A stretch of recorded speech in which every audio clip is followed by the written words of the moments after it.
আপনি কি জানেন ধূমপান করা ছেলেদের থেকে মেয়েদেরকে বেশি ক্ষতি করে?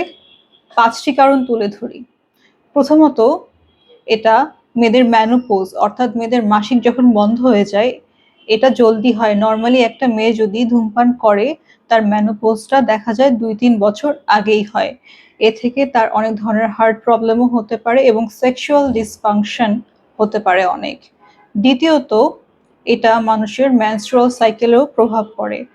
এতে করে মানুষের ইরেগুলার পিরিয়ড হয়, ভ্যাজিনাল ইনফেকশন এবং অতিরিক্ত ব্লিডিং দেখা যায় এবং কনসিভ করতেও অনেক সমস্যা হয়।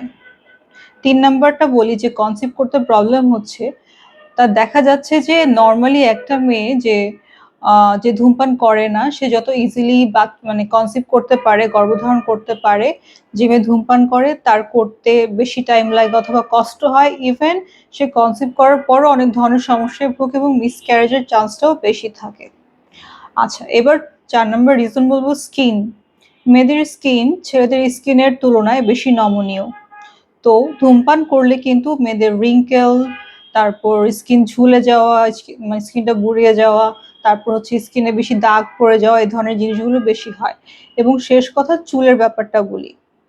মেয়েদের খুবই মানে ইম্পর্টেন্ট একটা জিনিস হচ্ছে তার মাথার চুল। তো এই ধূমপান করলে মেয়েদের চুল জলদি পড়ে এবং মেয়েদের কিন্তু চুল বেশি জলদি পাকে। সো গুড নিউজ হচ্ছে যে আপনি যদি এই ধূমপানটি বন্ধ করেন, স্পেশালি আমি মেয়েদেরকে বলছি, যদি ধূমপান বন্ধ করেন তাহলে কিন্তু এই প্রভাবগুলো থেকে আপনি নিজেকে বিরত রাখতে পারবেন অথবা কমিয়ে আনতে পারবেন।